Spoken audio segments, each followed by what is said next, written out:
privilege of introducing today's webinar. ITU is the United Nations Specialized Agency for ICTs, and we are also the organizers of the AI for Good Global Summit, alongside the X Prize Foundation, 36 UN sister agencies, ACM, and co-convened with Switzerland.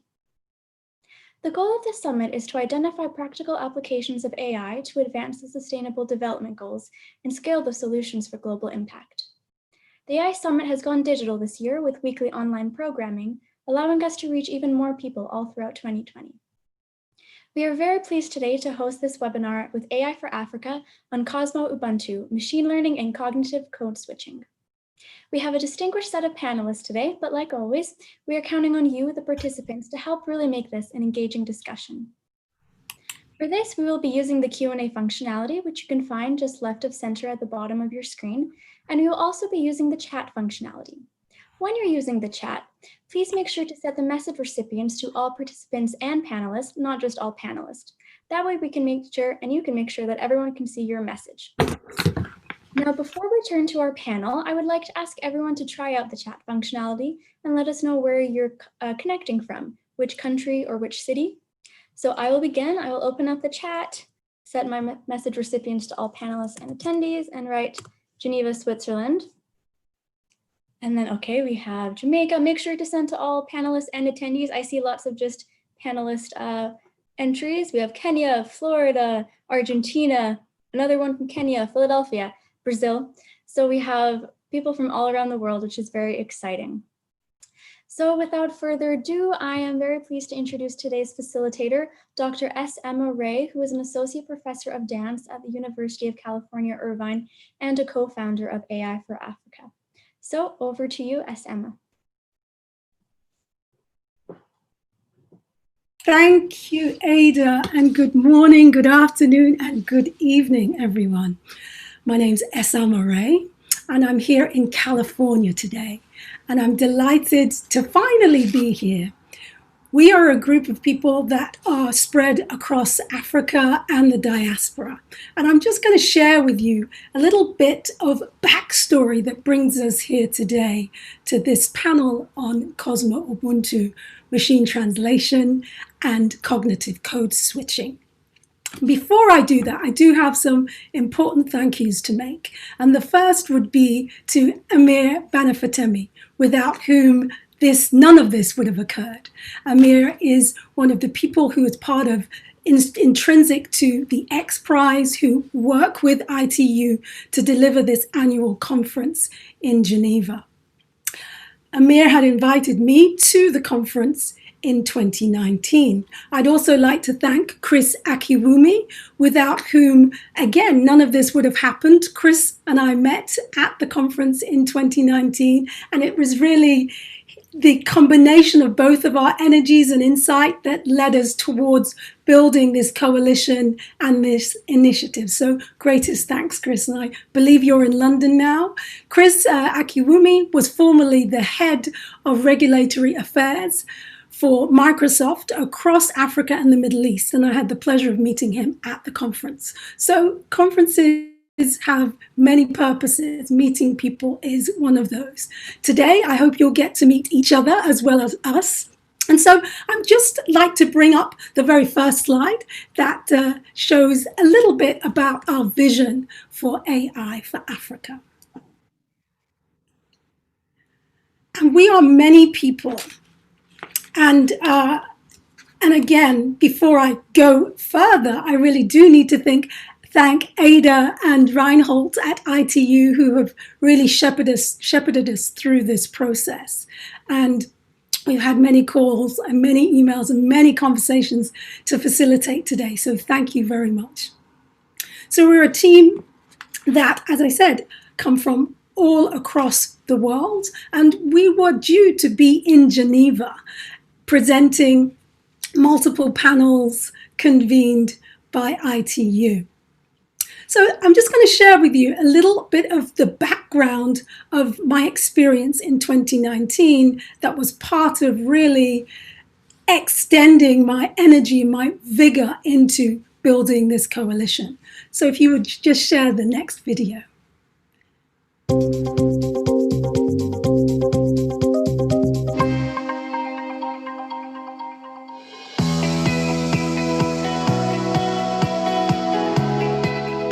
Like last year, participants concentrated on AI-orientated solutions, but overall, there was a focus on data and AI becoming a shared resource if everyone is really serious about turning this into a force for good. Inclusion and diversity were really crucial themes throughout the week, and one way of highlighting that was by reaching out to and learning from the creative fields. There are lots of innovations that are happening in all fields, including the arts. So being a contributor here, but also being educated here is also very important to me.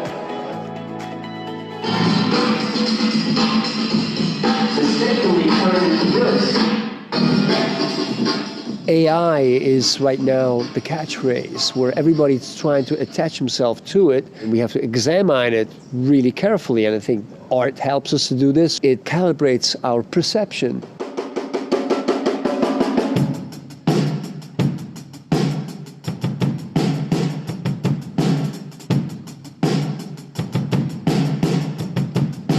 We are all in it together. Every government, company, university, international institution, civil society organization, and every single one of us should consider how best to work together to ensure AI serves as a positive force for humanity. So that's it from us at the AI for Good Global Summit 2019. More than 2,000 people participated this year in what has become the world's leading platform to discuss the practical applications of artificial intelligence, not just in the fields of science and technology, but also in health, education, and the arts.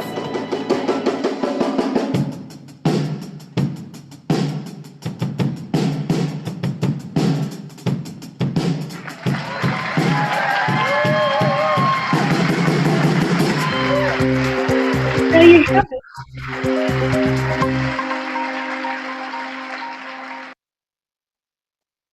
And so you'll see that we are a group of people that come from very many different fields, and we're also intergenerational. The youngest amongst us is Mustafa Dawood. He is a very, very forward-thinking engineer in Ghana. He's currently the recipient of the Zaid Prize for Innovation in the field of food and technology. And we also have medical doctors, and we have filmmakers and visual artists. We are storytellers, we are choreographers, we are data scientists, of course. And we care deeply about Africa and the diaspora and facilitating the trajectory of these technologies being used to raise the life chances of the least among us. And so this really coalesces with AI for Good's mission concerning the SDGs and those 17 missions that we are addressing globally. And so at this point, I will move us into the heart of the presentation. And today we have 3 panelists, and we are inspired by the work of Ngugi wa Thiong'o, who happens to be a colleague of mine here at UC Irvine. We're focusing on machine translation and the possibility of this engagement of African peoples all over the world being able to remember their mother tongue, starting, of course, with the possibility of collapsing those artificial borders between countries that were colonized and then became adoptees of European languages. Ngugi wa Thiong'o, his mission has been centrally focused on creating from his own mother tongue of Kikungu. And in speaking with him via text message the other day, he isn't able to make it this morning, but he said anything that helps us is most welcome. And so in the spirit of Ngugi wa Thiong'o's mission, we continue this through the digital world. And so we are now inspired to continue and very much stimulated by the group we are amongst. So I know you're out there focused and participating, other people as part of this group. So I'll quickly mention Ash Bacchus-Clark, Alexis Convento. I know you're there, as is Andre Zachary and also Thomas de France. So we are multi-generational, we're geo-dispersed, but we've been working on this digital, dispersed, flattened terrain since September last year. So we are not a listserv. We are very actively engaged and we're growing. And we do hope that today you're stimulated and to the point where you'd like to lean in and engage with the forward motion that we are launching. And so thank you once again to ITU for giving us this opportunity. And we hope to come back with further panels. Without further ado, handing over to our first panelist, Dr. Jose Cosa. He's from Mozambique, and he's also an associate professor in the College of Education at Pennsylvania State University. Over to you, Jose. Thank you very much. Thank you very much, Emma, for the wonderful introduction to this session. And thank you for the invitation to actually be a part of this panel, ITU and everyone that has an ADA for putting this together, helping us put this together. And, Reinhard and the team. And I would like to also thank everybody who actually came here to engage in this conversation, because it is a very critical conversation, since we find ourselves at a crossroads of sorts. And many times, part of the reason we wanted to have this conversation is that many times Africa and Black people, so to speak, in general, throughout the world, have actually been left out of such conversations. And we thought that bringing this wide population, group of people, this great population that has contributed to the development of the world onto the table would be critical. But not just bringing bodies on, but also bringing our cosmology, bringing our epistemologies, our way of thinking, our way of doing things, and so on, kind of really just tackling that. So if, would you come to go to the slide, please? The first slide. Next slide. So, the one thing that I want to point out is that many times when we talk about AI, we talk about technology, we often separate the human from the technology, and we assume that whatever is produced in the technological world is simply going to be a tool to assist human beings for efficiency and so on and so on. What we don't, we neglect or sometimes don't really want to address is the fact that whoever created this is a human being. So the human element still plays a big part in the creation of that. And if you think about creationism, for those of you who believe in creationism, this idea that God breathed life into the human and created the human in its own likeness, right? So when we talk about AI, it's really human intelligence that powers machines with its intelligence. And it's almost like breathing life into these machines. And these machines then become an image, really, intellectual images of the human. And so whatever they will do things the way we have informed them to do. And so in a sense, we are gods in that space. Machines don't create themselves, we create them and we breathe our lives into them, in the form of intellectualism. So I want to address this specifically because our perception of human then becomes incredibly important in this space, how we perceive the human. And in this space, normally people will will be addressing the human in a very humanistic, modernistic sense. Cogito ergo sum, the Cartesian, idea, I think, therefore I am, this realization that humans realize their existence through the mind, through this intellect. And so in that space, your perception of being then begins to shape the space in the machine, the technological space. And so the machine's intelligence is also going to be informed by that particular dualism of, the Cartesian dualism of sorts. And when you understand yourself in terms of the mind, then there is this, and the intellect, then the question becomes whose intelligence is really being fed into the machine.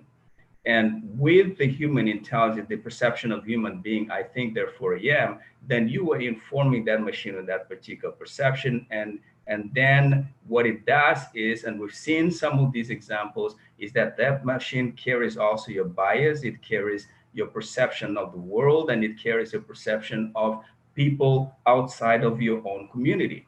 And so we have had issues of, machines not recognizing, Black people or women and things of that sort. And so that's because this is the perception of human we have, and the machines then gain that particular perception.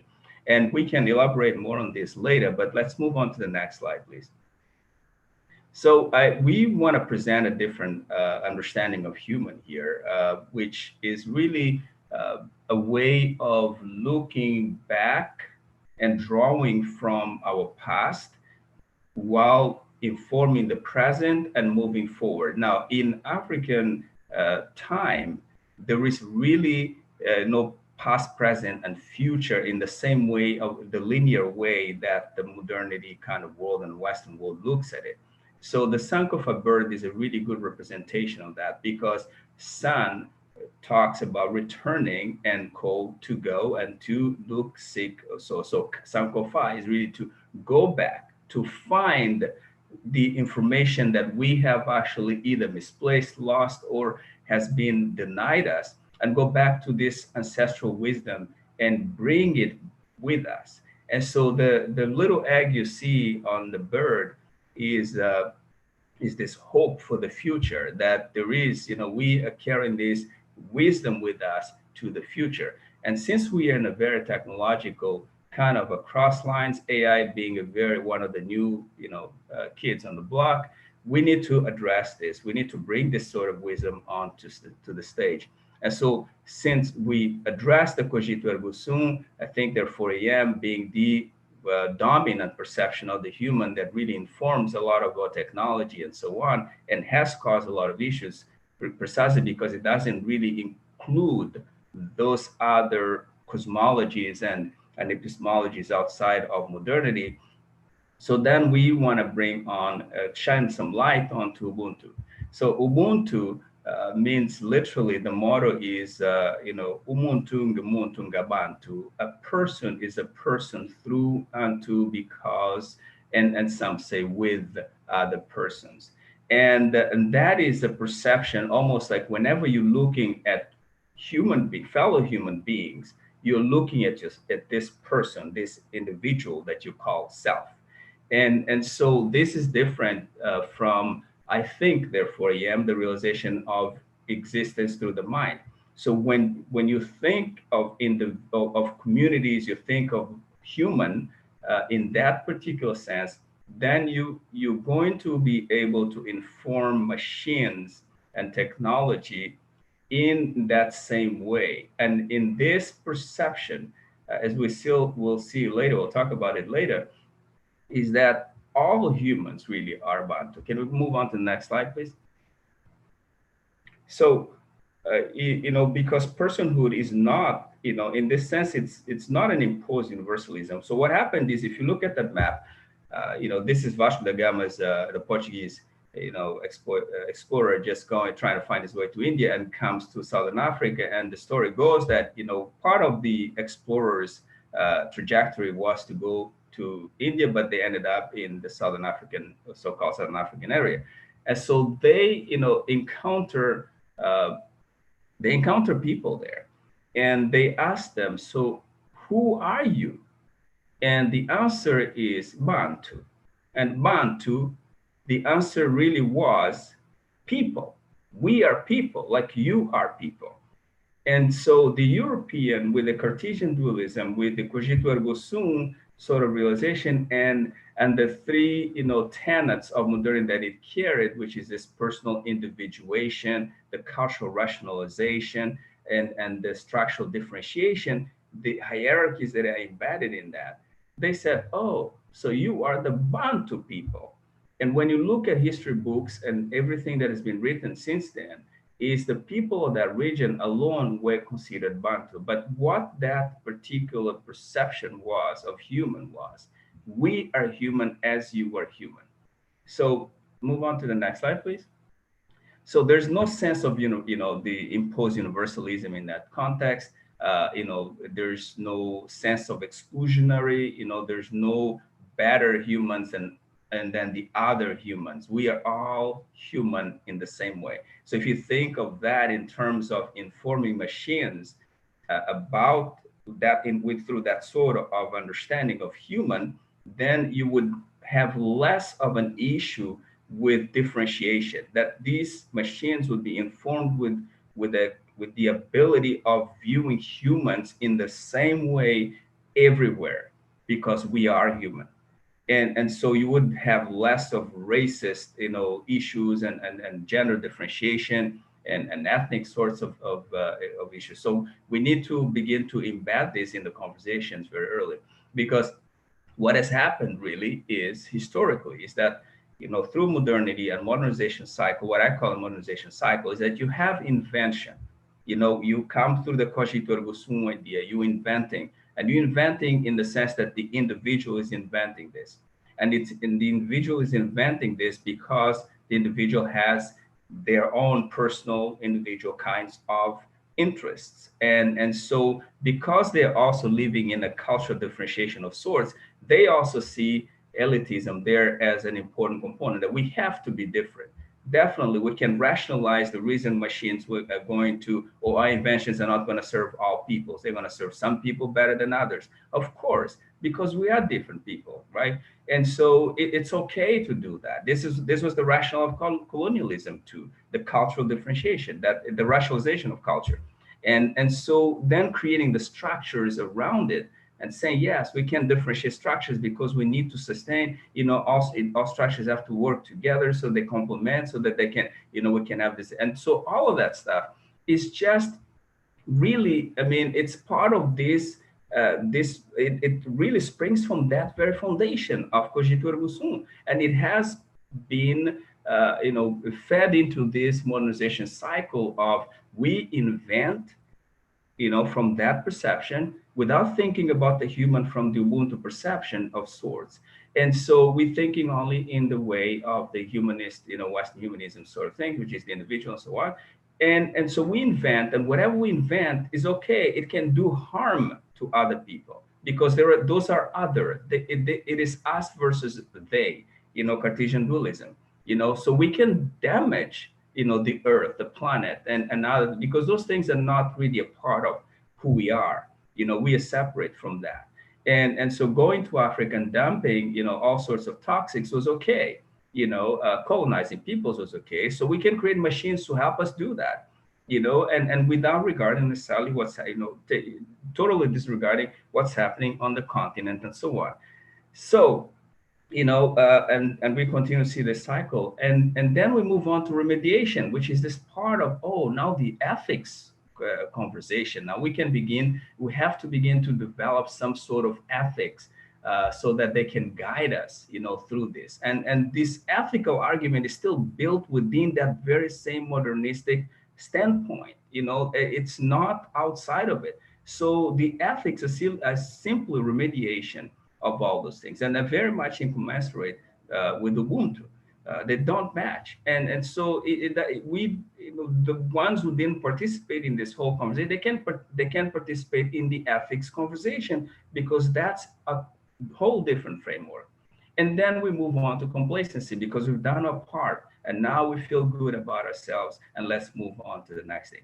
And so the savior mentality and so on, those are things that really exist that continue to propagate. Next slide, please. So, so the thing we really wanting to draw here is that Africa has to participate global Africa. And we're talking about, Black people everywhere, Africans everywhere, diaspora and on the continent, that we have to participate in the process of conceptualizing, inventing, innovating, and operating. What we have been doing so far, and I've worked with NSF projects here in the United States, and one of the things that I really felt, was really painful to see many times was how much the young Black students in CS were really participating more in on the part of the usage of the technology to advance other things, not on the crafting of the actual technology, the birthing of these things and the conceptualizing part. Why? Because of how the colonization process operates. And so it constantly pushes certain people, the other, to either the so-called margins or what I call the exterior to modernity. And so we need to get on this. We're not to be included. I'm not arguing for inclusion here because I really don't want to be included in the project of modernity, but I'm talking about breaking down these borders that exist and beginning to have, what I call debordering and deperipherizing and so on, beginning to have conversations across the board in a very equitable way. So we need to bring this because this cosmology really embraces something beyond just human beings, but also the non-human world and all the cosmos and so on. And that's why the reason this is called Cosmo-Ubuntu is because when the Africans said Bantu, they were not saying this is an African thing, that this is a definition of human for Africans only. This is for the world, so there's no othering. We all are human. We all are Bantu. So it is a Cosmo-Ubuntu instead. Next slide, please. And as you saw in the previous slide, a kid with a toy that was creating this wire car thing. It kind of brings memories of my own childhood when we did wire cars, and we created our own toys, and we were developers at a very early stage until we got into school, and school pretty much began to teach us other things, and completely disregarded the experience and the intellectual engagement that little kids have in Africa. And we have a lot of creative flow. And so why is it that we are not more and more in this part, of the conversation? So what we really need to do, humans must do, is to assure that AI conceptualization and advances are found on this Ubuntu-infused justice. And the Cosmo-Ubuntu theorizing and praxis really, because there's a lot of theoretical grounding of the stuff that we do in Africa, but it's never considered theoretical. We're not considered theoreticians, because we have to be, we have to borrow some sort of critical theories from elsewhere to interpret our own reality. But I want us to begin to think about this more seriously, and also to avoid the perils of past innovations, which have hurt us so much and Black people profusely. So I believe that's the last slide. Thank you very much for the time. Great. Thank you, Jose. Each time we meet and each time we talk about these concepts, it affirms what it is that we're doing and the way in which our group works in a very circular and leaning in and leaning on way, as opposed to a hierarchical structure. But I also want to talk a little bit about innovation. So you talk about often we're looked upon as consumers, as those that use what the West has created. But I want to trouble that a little bit. So as we know, in the West now we have mobile banking. And many of you may not know, the mobile banking really got its grip and its sophistication in Africa and India. And this was the place where they disrupted the uses of the technology and started to do things that were novel and innovative. I think about other ways in which we may have used Western instruments. Thinking about jazz music, we took a saxophone and we created something completely else. So this perception that we're behind in terms of technology, would you like to speak to that just briefly? Yes. So I mean, Cosmo-Ubuntu really does. It's this. If you perceive Cosmo-Ubuntu in this, in the sense of the human being Bantu, we all Bantu. So there's no, without hierarchies, without borders, and so on. The way we look at the world is exactly that. That we can actually interact with the world without losing, this sense of humanity. We can interact with fellows everywhere without necessarily losing the core of our humanity. So learning an instrument from elsewhere, a language, like if you look at African communities, we speak, like in Mozambique, we have about 16 nations or so, right? Which are called tribes by the colonial powers. And I don't like that term, it's a colonial word. So we have actual nations there, right? And South Africa too. So and other various parts of Africa, and we speak different national languages. So we don't necessarily, I mean, the fact that I'm Shangaan and Ronga doesn't mean that speaking Zulu makes me lose my identity as Shangaan and Ronga, or that part of my identity as Shangaan and Ronga, right? But I can speak Zulu. I can learn instruments from folk in West Africa and play those instruments, and I can learn the guitar from elsewhere and use that for humanity's sake. It is not for the sake of a specific group. So this whole idea of dividing and having this so if we're not a part of the creation of stuff, it becomes very problematic. So if we can't name things, it becomes also an issue. So in AI it's really new, and we all trying to find a way around this. And this is the time when we can all be thinking, what is the intelligence in it, right? That goes into it. So we're not necessarily thinking in terms of, oh, who develops the robot, who develops the phone, who develops that, but it's what's the intelligence that goes into that. And that intelligence carries a cosmology, carries all sorts of things and cultures and so on. And this is how we should be thinking about AI if we want to serve humanity. And I believe there are things yet to be revealed about what these technologies can do. And one of the people that's at the vanguard of discovery is our next speaker. And leading on for this topic of language, which is central, is Dr. Vukosi Marivate. He's the ABSU Chair of Data Science at the University of Pretoria in South Africa.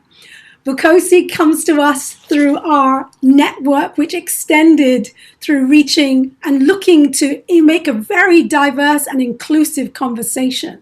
So as we reached out to him in December, he responded vigorously and said, okay, what's happening? And he's been a vigorous part of this community. So I'm going to hand over to you, Vukosi, to really give us this interior of the research that you've been doing with Masakhane and translation. Right. Greetings, everyone. And hello, from South Africa. I'm Vukosi Marivate. We can load up the slides. Okay, I'm Vukosi Marivate, and I'm the ABSA UP Chair of Data Science and in the Computer Science Department at the University of Pretoria. I lead a research group called Data Science for Social Impact.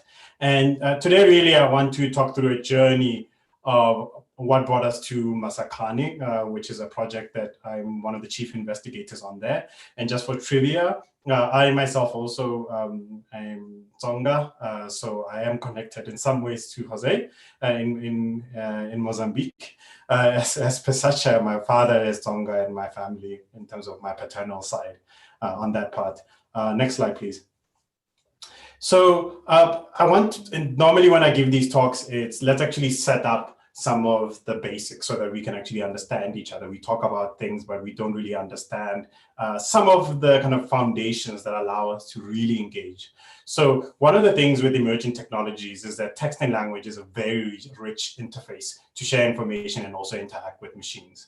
But there are some questions that we have to ask ourselves as we do this, is like, how do machines process language information? And also then, why is local language important, right? Not just for the sake of it. As per such. Next slide.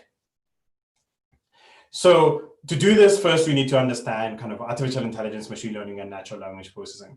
So artificial intelligence is at its basics defined as you have a machine. It's as a concept. It lives in an environment. It can perceive things in the environment. it can perform actions, and then it can reach a goal. So if we think about a search engine such as Google or Bing as an AI, it's a machine, it lives in an environment, it lives on the internet, it can perceive it, it can read web pages as it's crawling it, it can perform actions. So when you type in a query, what it does is that it searches through its databases, and the goal is to return a result that is actually connected to the query that you put in.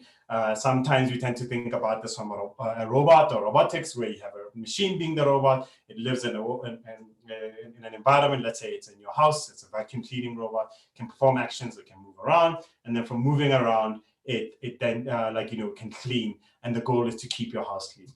Machine learning is a subset of AI, where we now want to say, hey, how then, to do these intelligent actions, how can we then learn in patterns then from data? So we get, so if you think about spam, what you do is that you always click, if you see spam in your email, and you give it a label to say, oh, this email is actually spam. And if you give the machine enough data, what it does is that it can learn patterns that emails like this are okay, they're ham, and emails like this are likely going to be spam. Now, natural language processing then is how then do we deal with textual data, right? On that part, how do we process it? And this can have different tasks. So whether it can be translation, it can be things like spam detection, it can be chatbots where you're talking to these machines online. Next slide. Right, but then we hit this wall, right? That if we look at the internet as it is, we've gotten used to interacting with the internet in English. And is it then this equalizing force that we think it is? So the reasons, though, that we don't have a lot of these machines or these language tools, whether it's translation or talking to your virtual assistants or a Google Assistant in your local languages, is this lack of sufficient language resources. So if I look at South Africa, for example, we have of our top newspapers, most of them are in English. We have 11 official languages, English and Afrikaans, two of them. And then there's the other one. As I said, I speak Xitsonga and I also speak Setswana in a way. But if you look at the top 10 newspapers in the country by circulation, you'll see most of them are in English. There's some in isiZulu, and then it tapers off. Right? So there's then inequality in data availability. So an example that we can actually then look at kind of data availability is, let's look at Wikipedia. Again, we think of Wikipedia as this equalizing force that's open to everybody. But then if you then started thinking, how many Wikipedia articles are written in a specific language? English is over 6 million articles right now. And in South Africa, that's only 10%. People who speak English as a first language. Afrikaans has about 90,000, and it's only 13% of people who speak that language. If you go down to isiZulu, it only has 1,400 articles actually written in isiZulu, but that's 23% of the country actually speaks, or talks first language isiZulu. So this is very interesting that now that data is not available, right? And it's also now rare to find these annotated data sets for these different tasks publicly. So how then can we actually think about ways to innovate, to do data collection, or to build up things like doing translation for these other languages? Next slide. Right, and this then brings us to really thinking about why it's so important for indigenous language, right? If we don't really do this, we don't think about how the internet, how machines, how AI develops with our local languages, is that we then are going to then miss things that we could be capturing. So languages capture things like culture. They capture indigenous knowledge, and knowledge systems. And if we are really getting to the point now where if a language is not understood by a machine, a couple of years from now, it's almost like it's going to be that language never existed. And with it then goes those indigenous knowledge. There goes those cultures that then kind of disappear because we're moving into this monolingualism. How did we get here? We do have inequality of language. I did show the kind of how we then have low resource languages. We also have colonial legacies that I think also touching on what Jose had been talking about. In a lot of African countries, the only kind of major reasons that languages were actually in some way gotten to be developed was in the service of colonialism, where you're going back to, oh, let's actually do some translation or learn a specific local language so that we can actually interact with the locals, but then not really to benefit them, but then for us to understand on there. And there's also kind of intertwined with missionaries coming to Africa and also doing the translations to translate the Bible and then spread more religion than again developing and working with the local populations, right? And when then we're moving to this more move of monolingualism online, there's lack of data, and then there's the whole question of who actually develops these systems that we're actually using on that part. Next slide.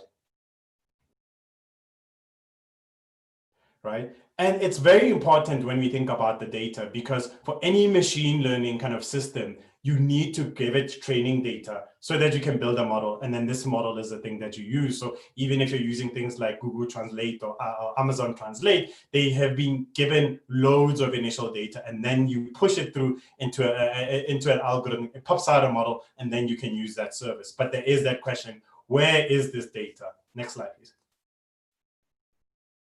Right? And to do that, we need to then have a framework to kind of look at this. And one is that there are, Africa has some of the most, the biggest linguistic diversity in terms of languages, but there's low availability of data when it comes to those languages. It's very hard to discover, sometimes to find language resources in order to use to build these AI systems. Also, there's challenges of focus. So if most of kind of the tech world, the academic world is looking at English as the things that they're developing for, it's very hard then if you're a young researcher then to think, oh, I should actually be focusing on more local languages. And there's also very few benchmarks or ways to reproduce these benchmarks. Next slide.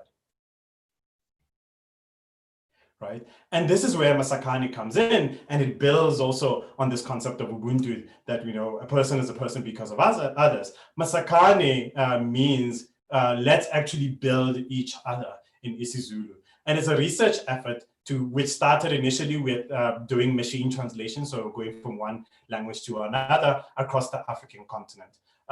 This project is open source, so everything that's done through the project actually is open. People collect data and they make it all available openly. People build these machine learning or AI models, and they also make them available. It's continent-wide, it's distributed, and it's online. So we kind of break the physical borders. People work together on specific projects, and they work on lots of different languages to actually figure out how to get data. And data in this case is these things called parallel corpora, where you have two documents parallel to each other that are in two languages, but they're actually synced. So one sentence actually connects to the other one. And then this is what you would feed in to a neural machine translation system.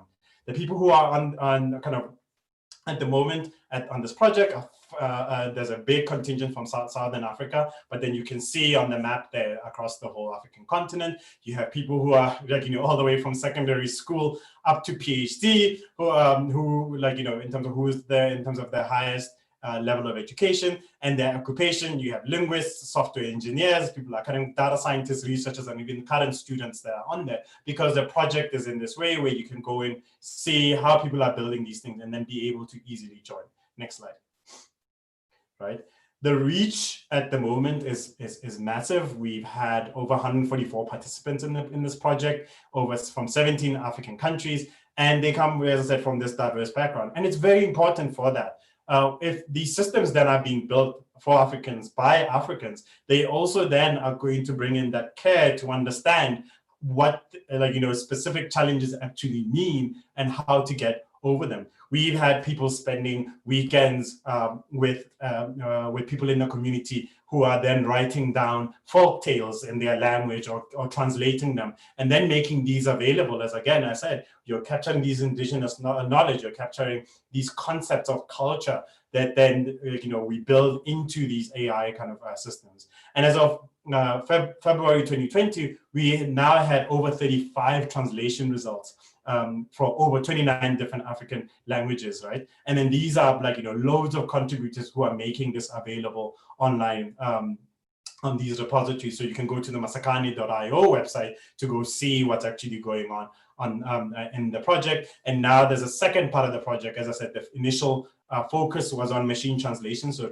being able to translate from one language to another and having a system that's available. Hopefully by the end of the year, you'll be able to go test out and then put in loads of different African languages and then be able to translate from one language to another to see this. This is something that you don't even have currently on the major platforms like Google or Microsoft on there. Next slide. The outputs here are the technologies, but then there's also a critical engagement in the scholarship. And the reach that is out there, if we look at it this way, is that we can now see how people are publishing and they're starting to now write their experiences and of their work, and where now we had multiple submissions to one of the workshops at like one of the eminent AI conferences in the world, which is ICLR 2020, and you can see how many papers were there from the Masakhane community, right? It's not one person, it's not one lab in one country, but it's all these distributed people who are continuing to now play an active role in these different. So even this week at the ICML conference, which is another top tier machine learning conference, there's also a lot of reach by people from the Masakhane community. Next slide.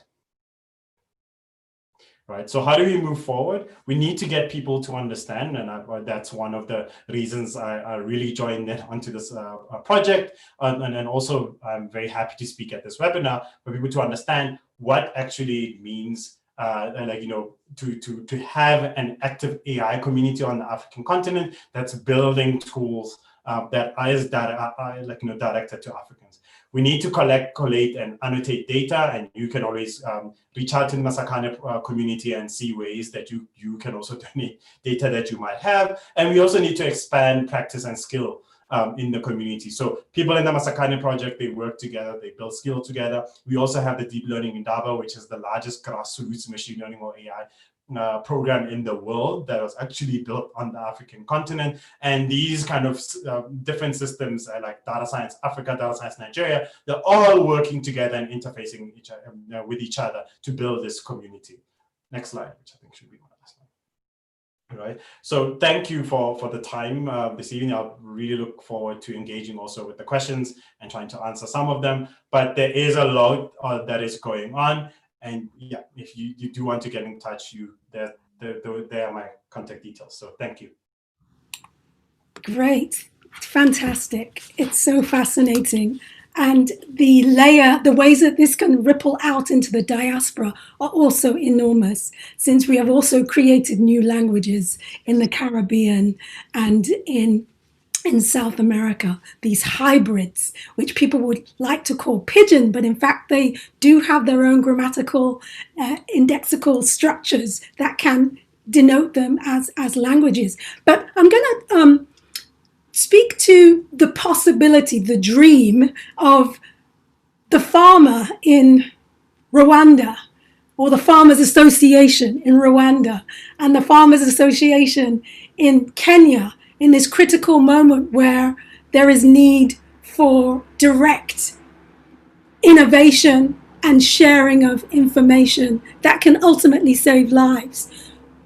How do you see this technology being used in such critical situations, given the fact that we are about advancing this space for those that have the need at the critical moment? How do we get this information and the tool to the point where it can translate to two different communities working remotely without a middle person that is translating into a European language? What does that look like? Sure. Thanks actually for bringing that up, and we didn't rehearse this one. So in any way, because if you look at Kinyarwanda as a language, and then also look at Kiswahili, there's been now a move to, I primarily work in text, so that's why I gave these examples that are textual based, but then you can also think about speech. There's a big project that's been going on for Mozilla on the African continent also to record people speaking in Kinyarwanda and then also in Kiswahili, and then making these data available for machine learning and AI researchers to actually work on and then build on that. You can actually do these translations. I have a student who's working on another language specifically to do live translation where you go from speech to text and then translate it and on live as you're watching a video. And it's very important, I guess, like again, to highlight this, because once these tools become available and these resources become available, we do open up these resources that we say are coming from the internet for more people to be able to engage with. They can then engage with very their information, their data, their knowledge in a specific area. If you're thinking about the mountains of Rwanda or the hills of Rwanda and saying, here, I'm a farmer, I work on this, and we can actually share information, and the systems can actually enhance kind of our understanding. Again, we take it very much for granted that we can interact with news systems online, and they automatically annotate the news that we're reading, and then we can look at a topic and go under there. And we can now get to a point where we can do the same thing with local languages. So we are still just at the beginning, and it's really something interesting to see where it's going to go over the next 2 or 3 years with all the collaborators. And I'm just going to ask one more technical question. What is the challenge around GPUs that you're facing in Africa that we don't experience in the West? Could you just elaborate on that for us?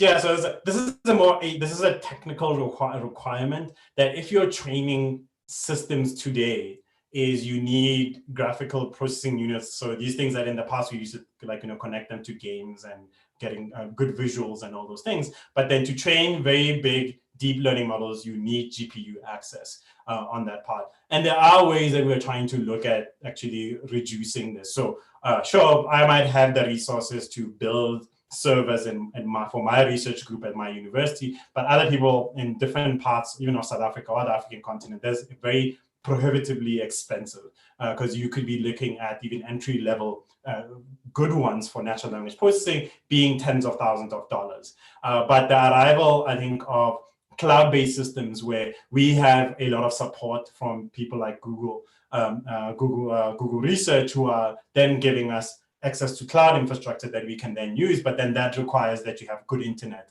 You can, as we say now, just imagine you have to deal with 20 to 30 gigs of speech data on there. Now the connectivity becomes the problem. But then through Masakhane, what we then notice is that people then look for innovative ways to still work through these and find ways to share data, share their resources. I make available our cloud infrastructure to other people on the African continent who are working in AI, who just need access to somebody like me who's a faculty member. Thank you. Thank you so much, Vukosi. It seems to me like there's an opportunity there for an African or African-American billionaire to step in rather than it being something that is simply owned or anticipated that Google will step in and become the law as you guys are all doing this really deep work and facilitating in ways that, quite frankly, people are not interested in right now because it isn't monetizable in this moment. So let's hope that we can find our way to those kinds of deep pockets that really are coming from the same perspective. So moving into more technical detail, our third speaker is Dr. Jackie Berry, who is a cognitive scientist, and she came on board with this project when she was a Fulbright scholar at the university in Egypt, which is when she first came on board with the great zeal that she will share with us today. So thank you, Jackie. Over to you. Thank you so very much, Ama. You are definitely our fearless leader. I also want to extend a special thank you to Reinhard and to Ada and to Jinyu and all the folks at I2U who've done just a great job making this such a seamless process to be involved in the webinar series here. I'm a cognitive scientist, and cognitive psychology deals with the area of memory, it deals with the area of perception, it deals with the area of attention, and it deals with the area of language. And language is really what ties all of this together because it's what informs our human experience. Actually, before I move a little further, I do want to also thank my colleagues, Professor Jose and Vukosi, who have done such a great job teaching me more than I thought I would ever know about this topic. But getting back to language, so the reality is, as Jose said in his talk, AI, as much as it is artificial and as much as it is extremely capable and fast and has high capacity, it is still filtered through human concepts. And human concepts are filtered through the human experience, which is filtered through language, because language is oftentimes how we categorize things and how we form ideas in our mind, and it's how we approach things.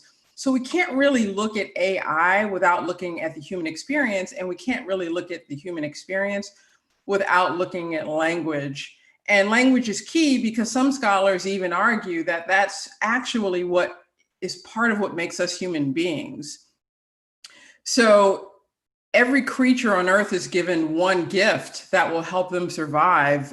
Cheetahs, for example, can run really fast. Well, human beings, we're not particularly big and we're not particularly fast, but we have these massive brains that can help us solve problems and work together and teach our young. But the key to that is language, because that's what allows us to communicate and collaborate and pass down information and work together in not just concrete arenas, but in abstract arenas as well. So I'll just get right into my talk. If the slides, please. Okay, so let's talk about bilingualism, because the key to AI and understanding human concepts is language. And a lot of people, this is now becoming the norm more than anything. So as Vukosi was saying, he speaks multiple languages because that's how he was raised as a youth in South Africa. That's not necessarily the case where I live. I live in the United States, but it's becoming more so the case. So bilingualism is extremely prevalent in every country. In Europe, where people are very close together, they are encouraged to speak a lot of other languages. In the USA, at least 20% of people report speaking some language other than English at home. And Africa has 4 major languages and hundreds of minor languages. And Arabic is the second most common language with 260 million people speaking it. And I'll get into the specifics of Arabic later on. You'll see why I talk about that. But the reality is doctors used to advise people to not teach their children, if they could all help it, more than one language. Because when a child is learning 2 lexicons versus 1, they can mix the 2, they can confuse the 2, and building up the repository of vocabulary for 2 sets of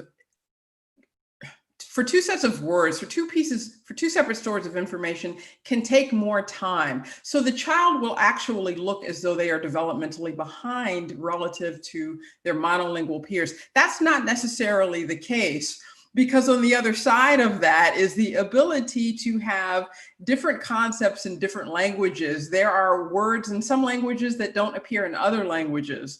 And there are benefits to being bilingual, such as your brain forms multiple routes to get to different concepts, which actually protects you later on in life against problems such as dementia.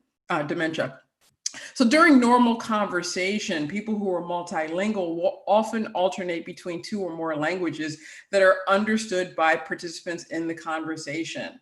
And this is what we refer to as code switching. So code switching, a lot of people who are bilingual do this. They will speak in one language. And I heard this one when I was in Egypt. They would just have a conversation. And then when it got to a point where they couldn't express what they were trying to express in that language, they would switch to the other language and they would say a few words, and maybe they would stay in that language for the rest of the sentence or the paragraph or even the rest of the conversation. And maybe they would switch back. But the point is, it's something that people do regularly, and researchers and linguists are arguing that until we take the process of code switching seriously, we can't really understand what's going on in the bilingual mind. Next slide, please. So there are certain advantages, as I said before. One of these is executive function. So if you are speaking in one language, you have to inhibit the other language.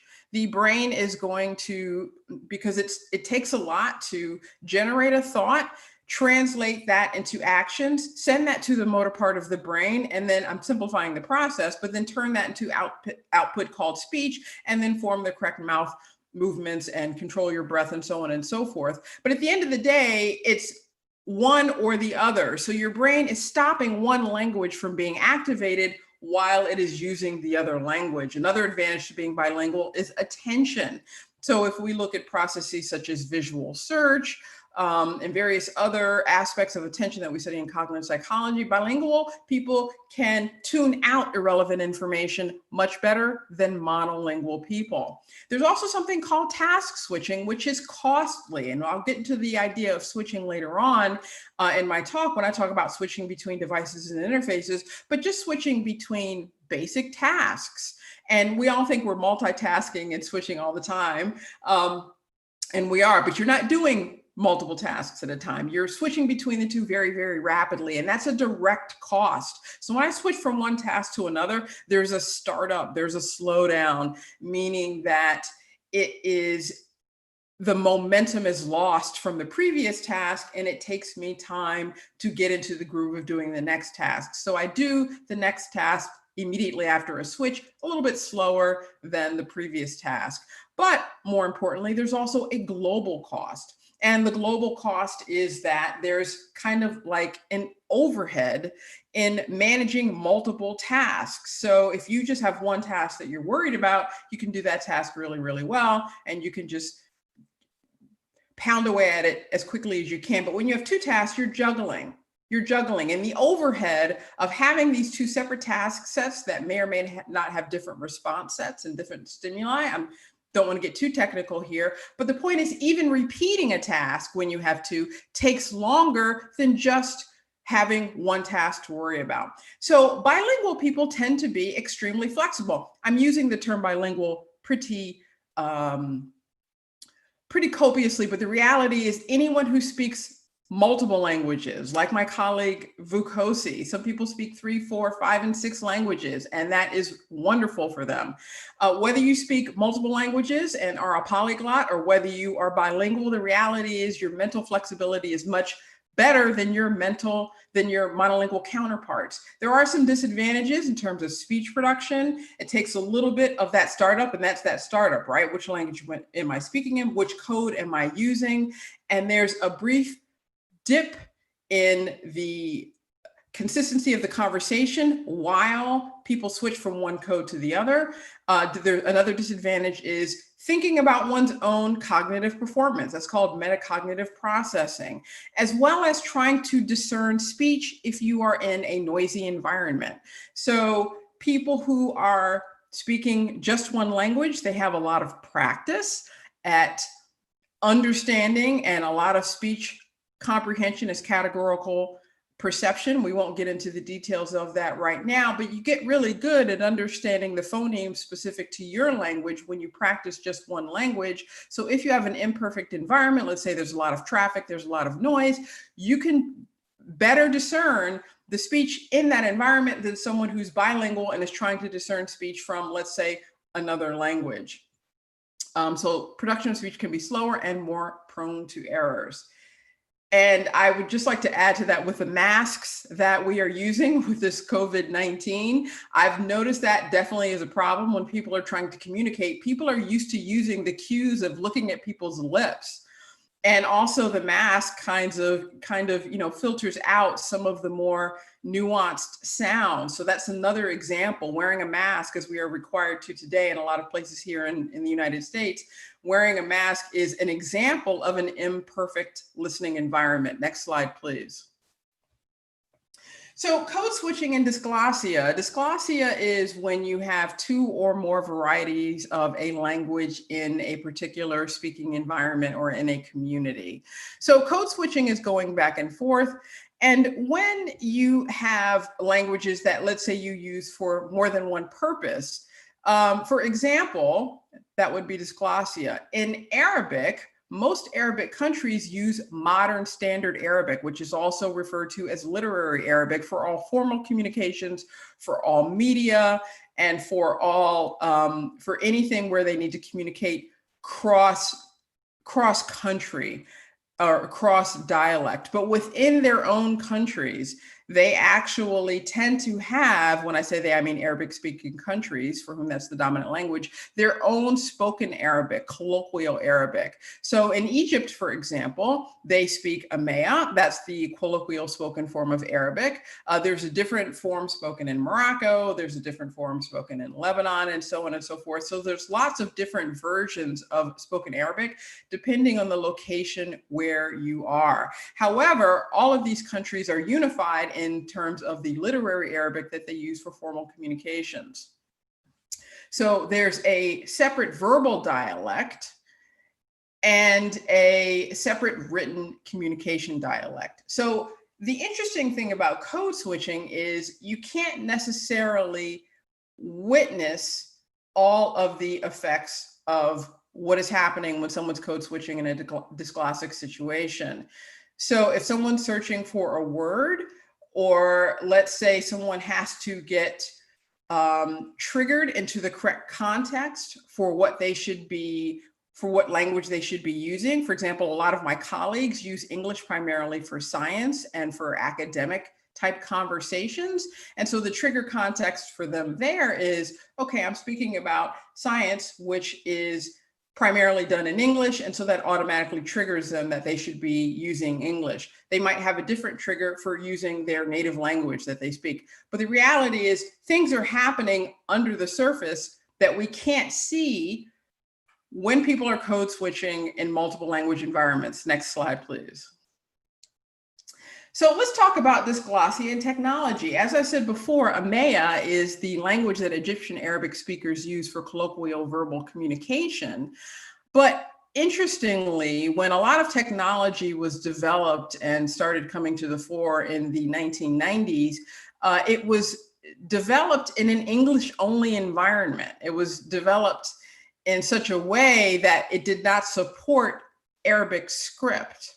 So what needed to happen was Arabic script needed to be transliterated so that you could use English alphanumeric characters to represent Arabic script so that you could pronounce the words and understand how to pronounce them visually by looking at them. So here's an example right here. So spoken code switching, an Egyptian person who is, let's say, on a campus where both Arabic and English are spoken, they might code switch between the two verbally, between Amaya and between English. But then when they code switch in a written dysglossic situation, they're writing English, they're writing modern standard Arabic, and they're writing something called Arabese. Arabese is also what the young people call Franco. It's also called Romanized. Arabese stands for Arabic and Inglesi, and when you mash those two together, you get this way to communicate, which again was originally developed because there was a lack of support for Arabic script using mobile technology. So this is a meta issue. Now let's just look at the conversation we have to the right of this slide. This is just a standard conversation between two people trying to figure out how they were going to have their weekend. And what the way the characters work is numbers are used to replace those sounds that don't exist in English. And for the letters that do correspond directly to Arabic script, those are simply used. So I'll just do my best to translate this particular conversation here. Hello, how are you? And then the other person says, hi, Tamam. Tamam means okay. Alhamdulillah, thank God. How are you? And you see they have an H here for Alhamdulillah. And then they switch to the other one and the person uses the 7 instead of the H. The H is representative of a particular sound that we don't have in English. What are you doing? I think that's how are you doing? And the 3 represents a sound that we don't have in English, which is ein. And then you can see there's multiple code switching going back and forth through the rest of this conversation while they're trying to plan what they're going to do for the rest of the weekend. So not only is there code switching between English and Arabic, but there's also this written code that was developed to work around technology not supporting Arabic script. And so this is an example of just echoing what my colleague Vukosi said in terms of teaching someone a language during the colonial process. It was originally in service of communicating with people who were local. In this situation, and I think it's kind of brilliant actually, this is actually in service of communicating with one another and being able to work around the fact that you don't have your native language supported.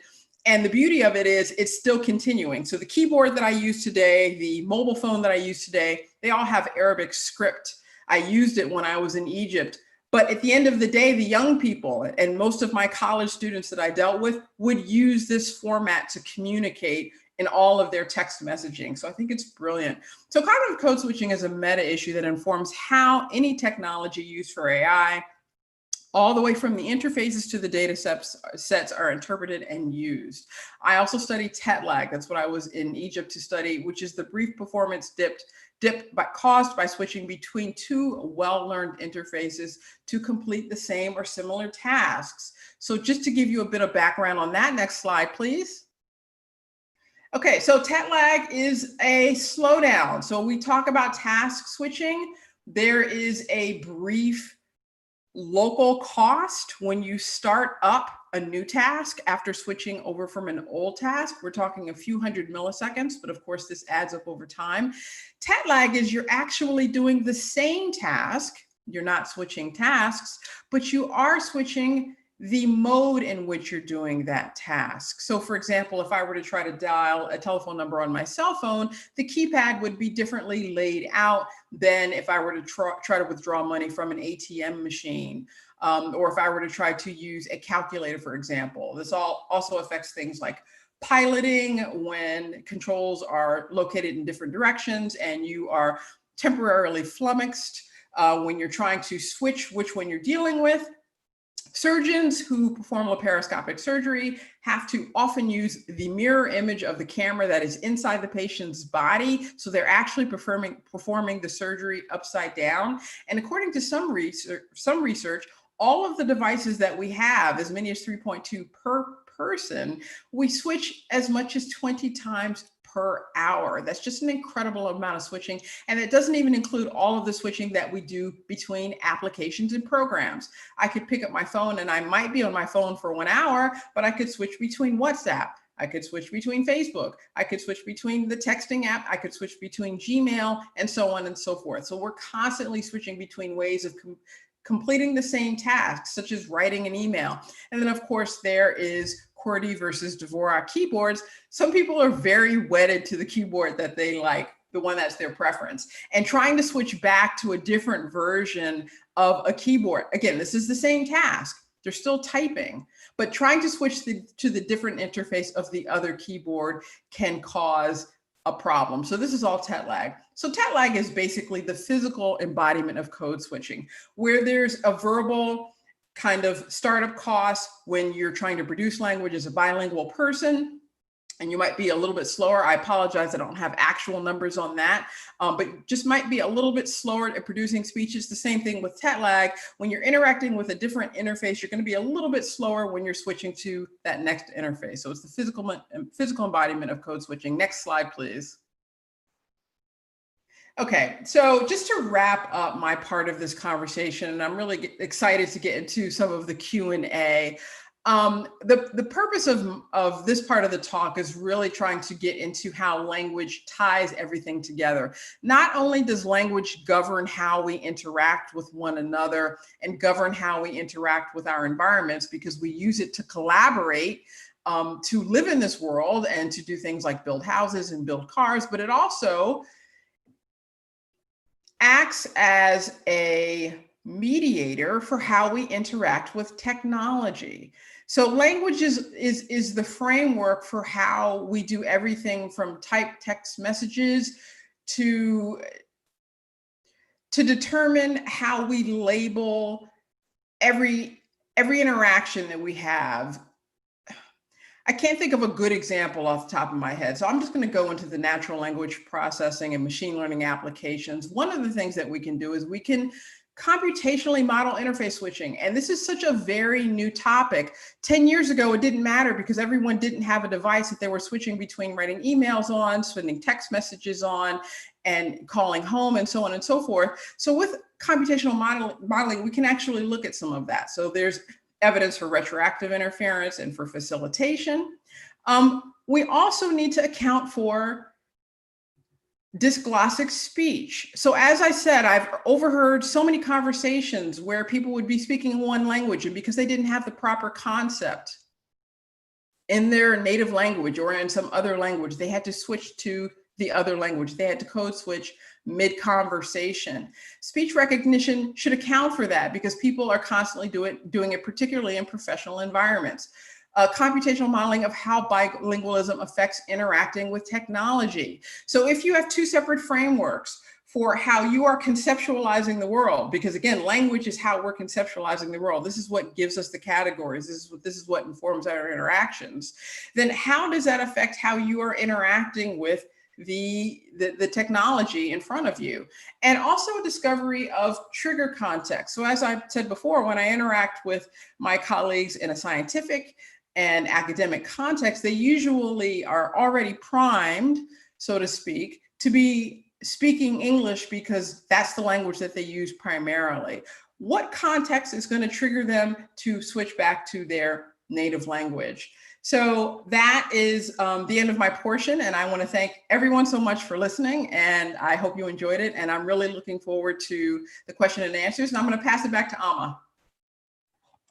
And thank you, Jackie. Just so fascinating. Every time we take a deep dive, I'm just calculating more and understanding more.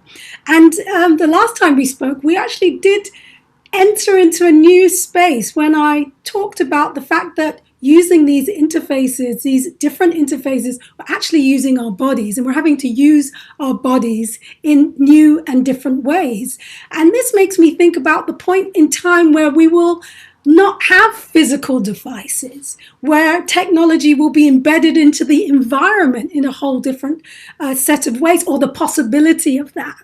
So the idea of learning and learning with embodied cognition, I would think, would be an interesting area to further your research. Do you have any thoughts on this?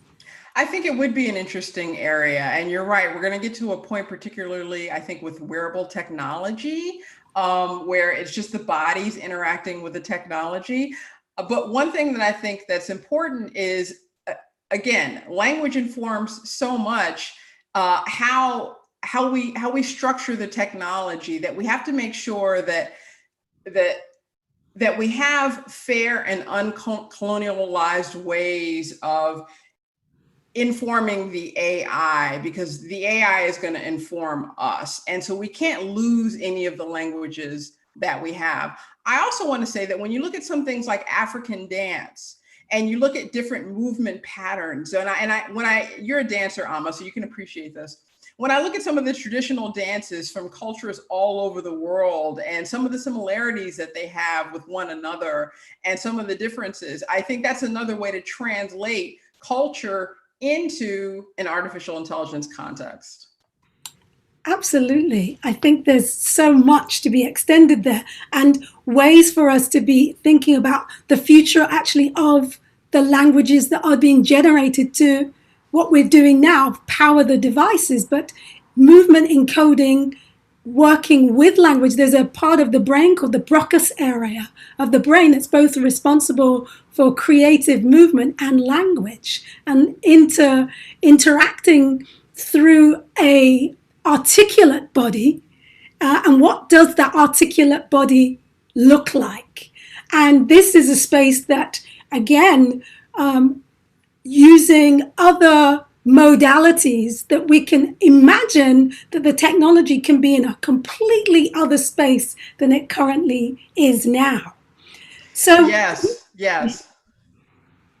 Yeah, I was going to say with Broca's area, that is actually a source for one form of aphasia that you find when people have difficulty speaking. And what I would actually be interested in finding out, maybe you would know more about this, Amma, is whether or not there's a connection between the ability to express oneself via movement and any type of impairment in Broca's area. Yeah, that would be absolutely fascinating research. And ultimately, again, different cultures have different ways of moving.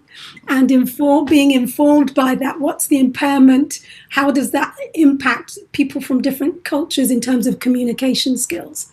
So at this point, I want to bring all of the speakers back to the foreground so that we can address some of the interlinkages and the weaving and how we are really envisaging the movement forwards with this concept of Cosmo-Ubuntu and addressing some of the questions that have been coming through in our chat. So I see that there are many questions that have been answered already. And there was a question about how many people, this is a Vukosi question, if you're there, how many people in, say, Kenya or South Africa have access to computers to be able to make it possible that this translation is actually reaching the people? So I don't know if you have any data on that. I don't have any numbers as per se, but I think I think I'll try to answer another question by typing it in. I mean, the answer, but we should think about further than just thinking about a person having a computer, a laptop, or a desktop. That a lot of interactions now with AI and machine learning systems are literally happening in multiple ways in the background. So whether you're using a phone and you're accessing a system, you make a query on a search engine, your expectation is that it's going to give you a response. And now the question is how instead of it just being, oh, it's translated into English first, and then there's a query, there might be something lost in translation, connecting to the machine. So building these systems and saying that they can actually work in local languages also allows them to capture nuances that are much more localized. And it might just be, sure, you interacting with through things like WhatsApp with a bot, and then that chat bot actually responding to you in a local language in a way. So it doesn't, I think we should move beyond a desktop or a laptop. That's kind of now out of the window. We have computers in our pockets. And now, because of that as well, there is a risk that even more people are being left behind just because they're not being catered to with their computer in their pockets. Thank you. A question for Dr. Berry. Could you explain the categorization of languages in Africa as major and minor, and which are the 4 major languages?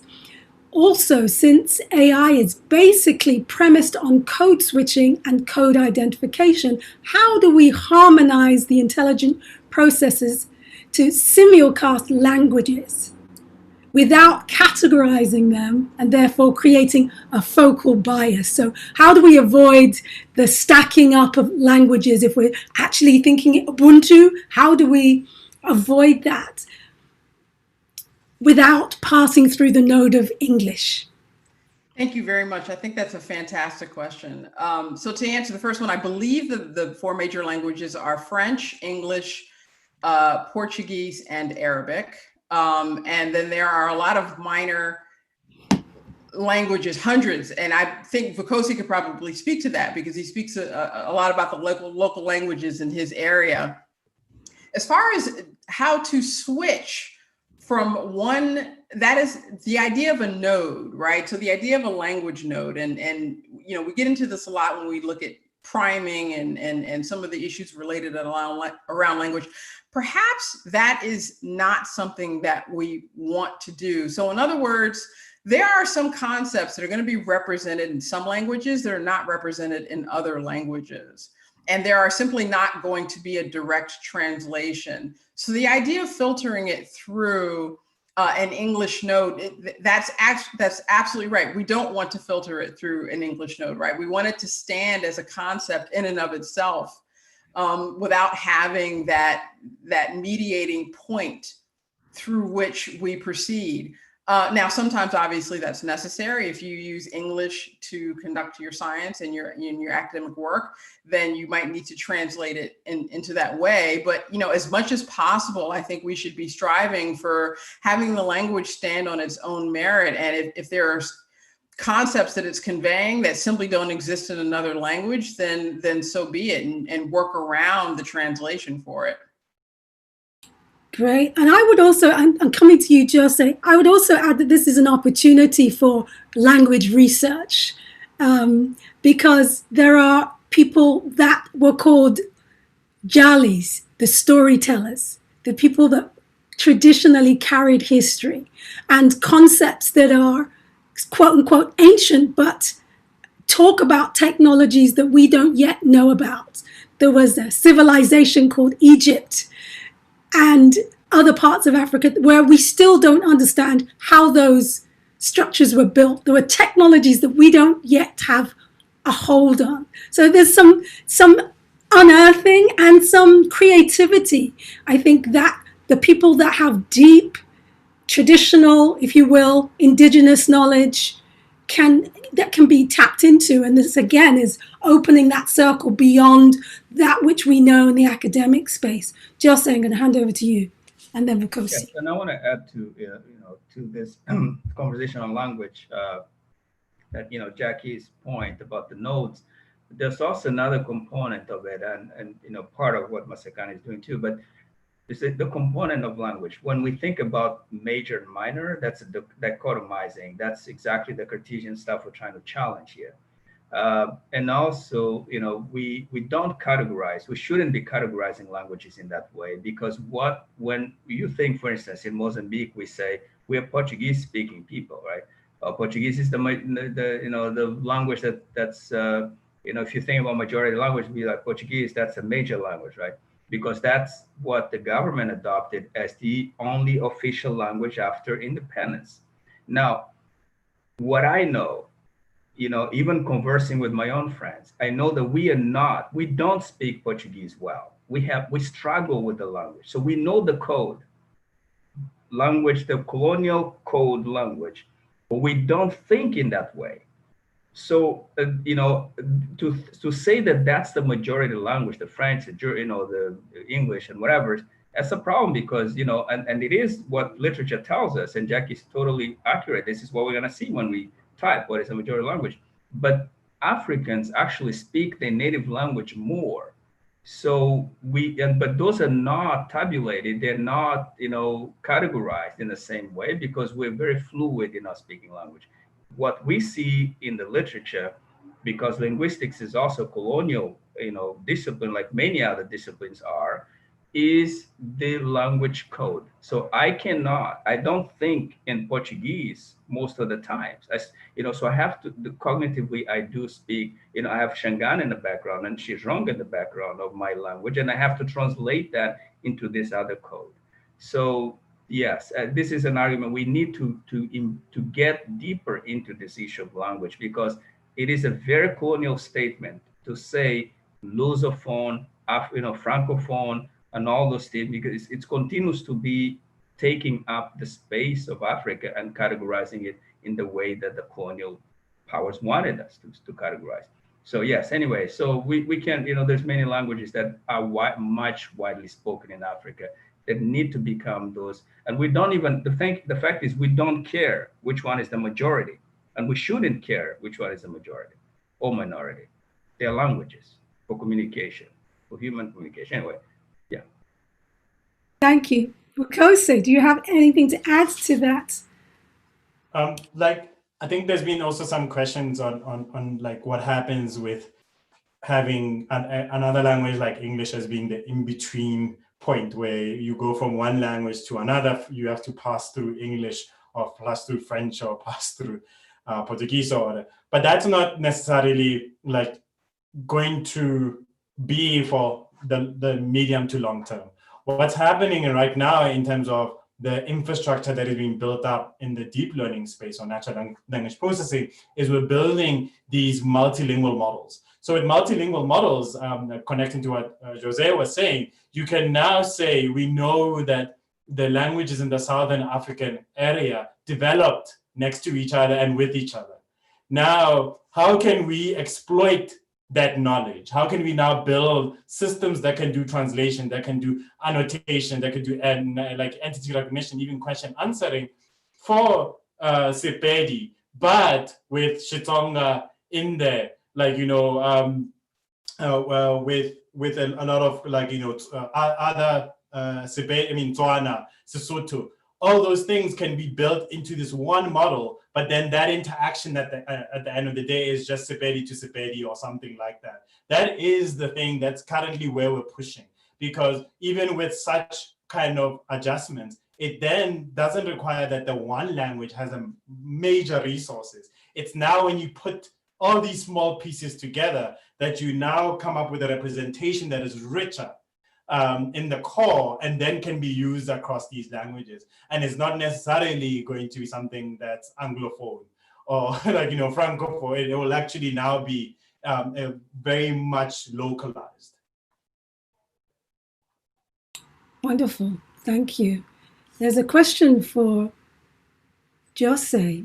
Can you speak on the possible concerns from the Cosmo-Ubuntu philosophy subduing any gains from singular individual creativity and innovation? May you repeat that question again? Yeah. Can you speak on the possible concerns around the Cosmo-Ubuntu philosophy being subdued by the concerns of humanism? Do you see any potential conflict there? Yes, I mean, so when we actually, you know, there's a whole an article I wrote that I'm hoping one day it's going to come out and all that, but to differentiate the, you know, humanism and Ubuntu because of that particular concern. And we've had leaders, including, you know, Kenneth Cohen and others, who have used the word humanism in the context of Africa, that, you know, what Africans do is humanist, you know, and so Cosmo-Ubuntu could very easily be absorbed by some of these forces, you know, that claim some sort of co-opting of these concepts, just like Ubuntu has been also co-opted before, you know, to think, oh, this is the same as humanism, you know, we are being humanistic, you know, you know, there's now there are humane actions. I do make this very clear in my argument that there are humane actions in the humanistic framework. There's no question about it. That's why we have the UN. We have, you know, all these different organizations that are looking at humane questions, and we have, you know, humanitarian organizations and so on. And we also have the Declaration of Human Rights. But if you read all of that stuff is all embedded in a very, very modernistic understanding of the human. You know, if you carefully read this stuff. So it could, many people would look at it and say, oh, no, it's the same as Ubuntu, you know, it's all about community, it's all about solidarity. And so there is that danger. And I'm very aware of that. And I'm hoping that we become more nuanced in the way we use language, the way we understand even our, you know, humanity and express that humanity. And I will, you know, give you a quick example. When I was in South Africa once, and I spoke to somebody who was a Venda speaking person, but she spoke Shangaan too. And so I said to her, and Hukosi will relate to this, I said to her, she said to me, oh, we came to your house to visit you yesterday in Shangaan. And I said to her, you and whom? Because in Shangaan too. So we spoke Shangaan, but two different cognitions right there. Because of the Portuguese colonialism in my, you know, that took over my cognition of even language, we in Mozambique began to shape our language differently. So in Shangaan, the Shangaan that I spoke, there was an individual. And in her Shangaan, that individual could not exist without ancestors, without everyone around them. So it has to be plural. You know, so we had a little dissonance right there. And so we have to look at these nuances, even in the articulation of Ubuntu, you know, oh, this is humane, this is cool, you know, collective, you know, how everything African is thrown into the collective, you know, therefore we all, you know, so anyway, but these are very embedded, you know, yes. And so address. And so this notion of the technology speeding us up, part of what we have to do is actually slow down. And we have to do some deep analysis to see where our own languages have been co-opted to mean something else. And that's some very dedicated work. We've had some wonderful questions here. We're not going to be able to respond to all of this because we took time with our presentation to really enable the information to land with you. We hope that we will be able to continue the dialogue. I've just placed in the chat window another link to a place where you can sign up to be on our newsletter or even join in our circle. We're constantly extending.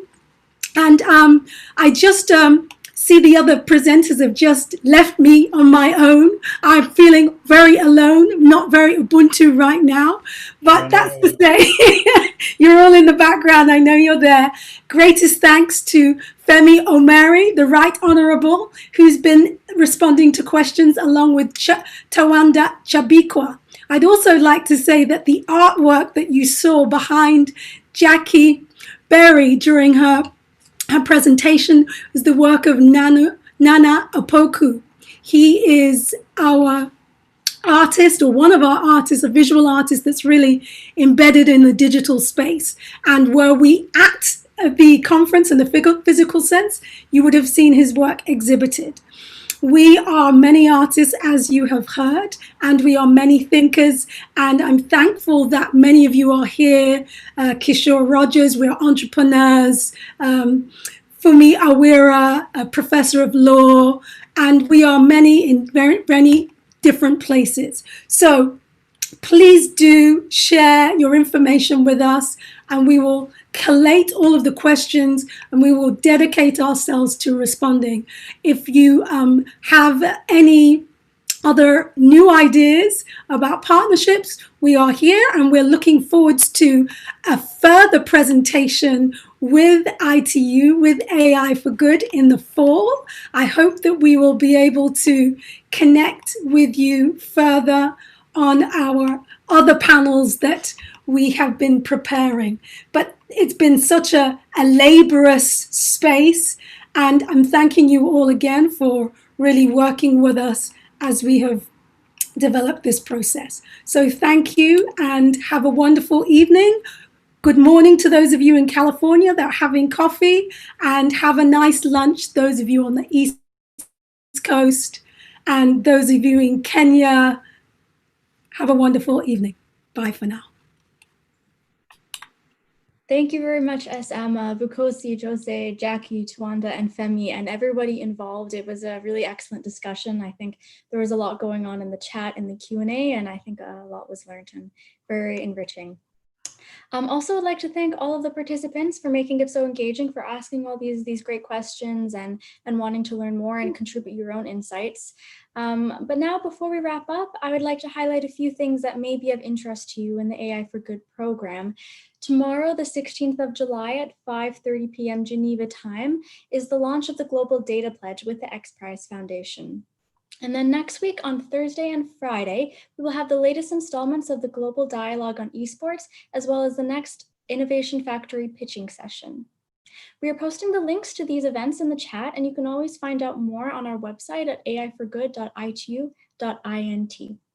And with that, we have come to the end of this webinar and would like to once again thank everybody involved, the panelists, participants, our partners, sponsors, and our co-convener, Switzerland.